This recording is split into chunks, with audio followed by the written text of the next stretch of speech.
नमस्कार, हमारे YouTube channel astrologer में आपका स्वागत है। हर रोज नए राशिफल के साथ आज जानेंगे मिथुन राशिफल जानेंगे अक्टूबर, नवंबर, दिसंबर 2024 आपके लिए 2024 के अंतिम 3 महीने कैसे रहेंगे। मिथुन राशि वालों के लिए आने वाला समय यानी कि आने वाले 3 महीने कितने बेहतर रहने वाले हैं। आपके करियर के तौर से, स्वास्थ्य के तौर से, पारिवारिक जीवन के तौर से आपका भाग्य कैसा रहेगा, खास करके विद्यार्थियों के लिए समय कैसा रहेगा, जानेंगे विस्तार से और अंत में हम आपको बताएंगे उपाय, इसीलिए अंत तक जुड़े रहें।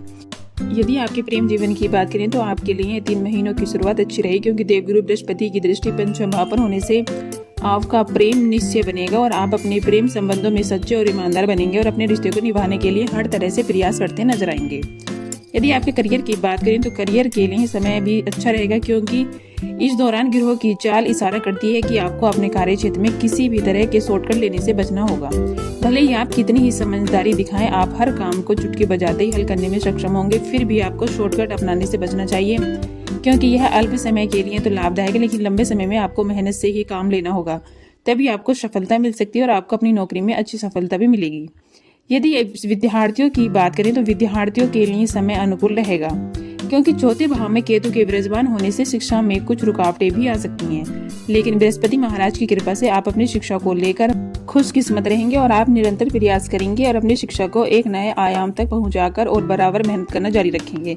आपकी यही मेहनत आपको सफलता देगी। बृहस्पति आपके अंदर ज्ञान की वृद्धि देंगे तो शनि महाराज आपसे को मेहनत भी करवाएंगे, लेकिन नवंबर के अंत में आपको कोई खुशखबरी भी सुनने को मिलेगी, ताकि आपको नौकरी में उन्नति और नौकरी भी प्राप्त हो सकती है। यदि आपकी आर्थिक स्थिति की बात की जाए तो आर्थिक स्थिति के भी लिए समय अच्छा है, क्योंकि 1 भाव में बृहस्पति महाराज उपस्थित हैं और उनके ऊपर 9वें भाव में शनि की दृष्टि होने से आर्थिक तौर पर आप मजबूत बनेंगे और आपको धन को लेकर ज्यादा चिंतित नहीं होना पड़ेगा, क्योंकि आपके पास लगातार धन आता रहेगा और आपको अपने आर्थिक स्थिति को संभालने की कोशिश बनाए रखनी होगी और अपने खर्चों को नियंत्रण में रखना होगा, तभी आपकी आर्थिक स्थिति सुधर सकती है। लेकिन कुछ समय में आपको समस्याओं का भी सामना करना पड़ सकता है, लेकिन समय रहते आपको इन समस्याओं से निजात अवश्य मिलेगी। यदि आपके पारिवारिक जीवन की बात की जाए तो पारिवारिक जीवन के लिए समय थोड़ा कठिन जरूर रहेगा, कुछ चुनौतियों का भी आपको सामना करना पड़ेगा। चतुर्थ भाव में केतु, दशम भाव में राहु के विराजमान होने के कारण आपके पारिवारिक जीवन में तनाव स्पष्ट रूप से दिखाई देगा और आपके माता पिता जी को भी स्वास्थ्य समस्याएं घेर सकती हैं, इसीलिए आपको उनका पूरा ध्यान रखना होगा। पारिवारिक सामंजस्य में कमी होने से एक दूसरे पर भरोसा कम होगा। लड़ाई झगड़े की नौबत समय समय पर भी आ सकती है।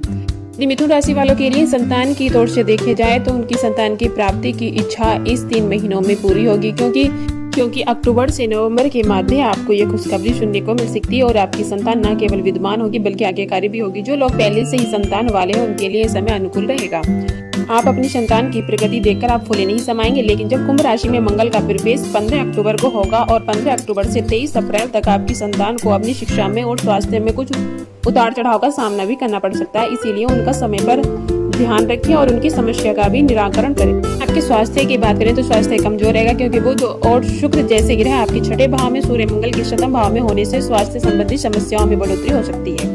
आप अपने रहन सहन के कारण भी समस्याओं का शिकार हो सकते हैं। राहु और केतु भी 4थे और 10वें भाव को विशेष रूप से प्रभावित करेंगे, जिससे छाती में संक्रमण और फेफड़ों की कोई समस्या आपको पीड़ित कर सकती है। आपको इन 3 महीनों में ठंडे गर्म पानी से परहेज करना होगा, क्योंकि समय समय पर आपको पेट दर्द की शिकायत का भी सामना करना पड़ सकता है और जरूरत पड़े तो अपने चिकित्सक से भी संपर्क करते रहें, क्योंकि आपका स्वास्थ्य ही आपका सबसे बड़ा धन होगा। इसीलिए अपने स्वास्थ्य और अपने खान पान का विशेष ध्यान रखें।